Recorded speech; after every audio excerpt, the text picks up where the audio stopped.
And one of the things that you can just about maybe see is that, in fact, this is an extremely high resolution screen. And now I'm going to do something you can't do on your average notebook computer. That's with the backlight completely off. Oh wow, that's no backlight at all. No backlight at all. That's wonderful. It really actually is quite extraordinarily nice.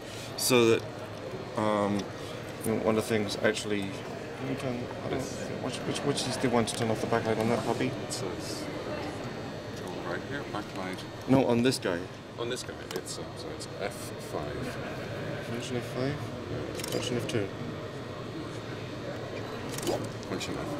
Cool. And this one actually has full touch on it. Okay. So I mean, it really is. This is actually running Windows 7, which is why it's a little weird. Wonderful.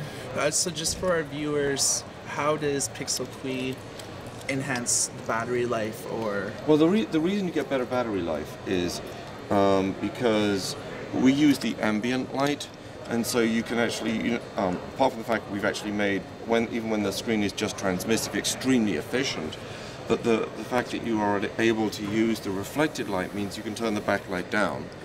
In most cases, either you're in a bright room or in sunlight, in which case, why fight the sun? It's the brightest light source we have available normally. Or if you're in a dark room, reading in bed is a known use case, right? And you can't do that with ink. Right. Right. It's one of the drawbacks under low light conditions. It's almost impossible. Even in normal living room light, the e-ink screen is too gray, right?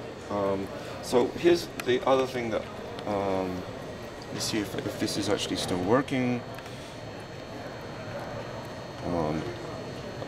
Hasn't recognized it yet. This is an auxiliary screen to that, and it's running just over USB. Oh. Oh, really? That is Wow. powered by USB. Oh, really? There's no So- adapter on there, other than the USB cable. This is power and signal.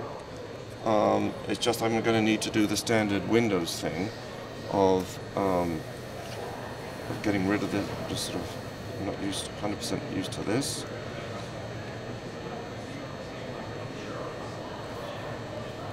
Graphics options.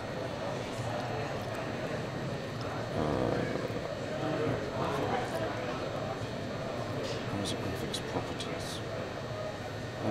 Which was the one that enables you to output to the other screen? There we go. Oh, nice.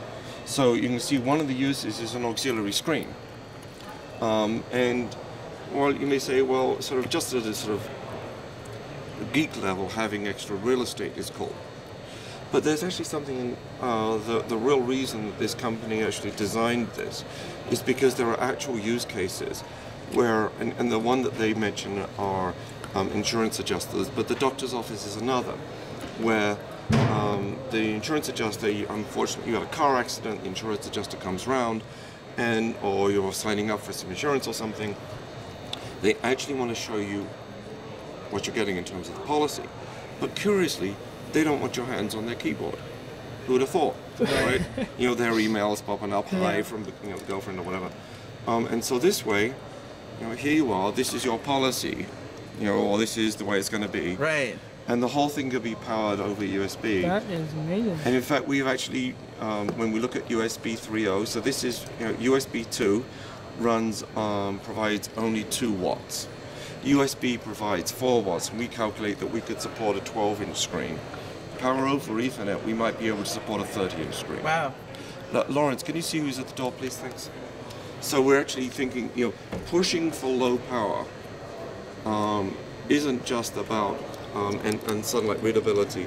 Those things by themselves are pretty cool, but they're not the end. So To see these alternative ways, even people that maybe not will have a lot of desk space might find this as a second Have you ever been monitor. on a plane? Yeah, of course. Right, so here we are. Here's a little side by side with.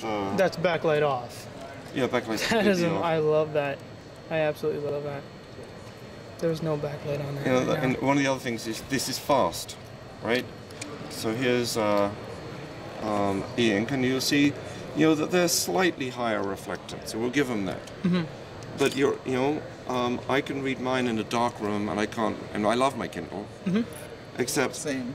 Except there are several things you now notice. You'll actually see them when you look at your nice camera there. Yeah, thanks. Several things you will actually notice if you blow up your image. We have a darker black state. We have higher resolution. Yeah. I mean, if you just look at the way the letters are rendering, is higher. you know, and all of those lead to real ease of reading. In fact, you know, in the background we have some tablet developers. Mostly, we walk around here, it's like tablets everywhere. Yeah. A couple of companies have a really interesting take on tablets, and that is that there are millions of folks in this country and worldwide, there are tens of millions of people who have eye impairments. At the moment, there are no really good solutions for them.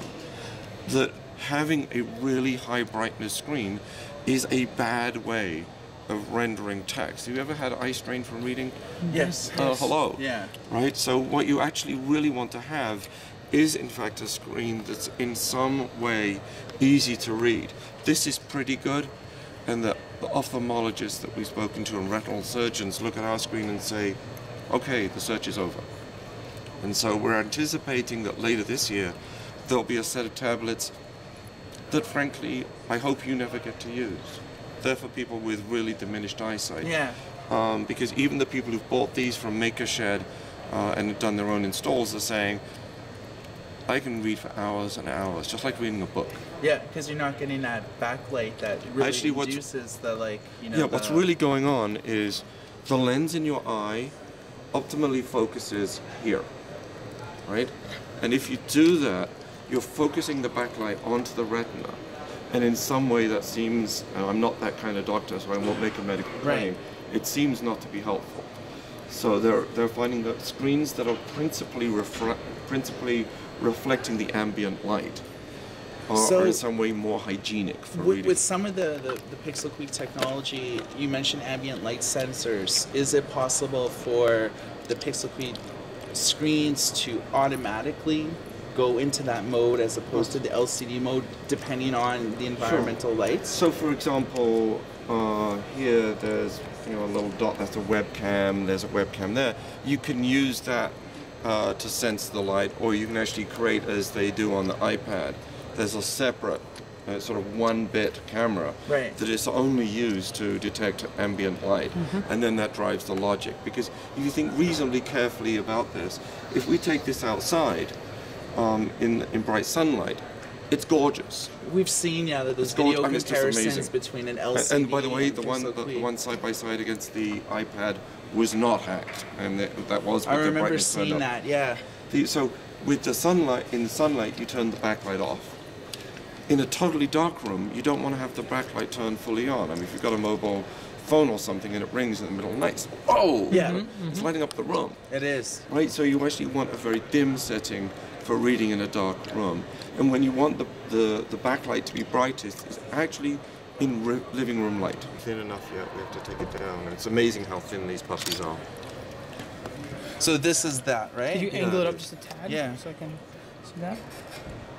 Wow, look at that. That's beautiful. Yeah. I'm gonna hold it for you. Yeah. Take a pic.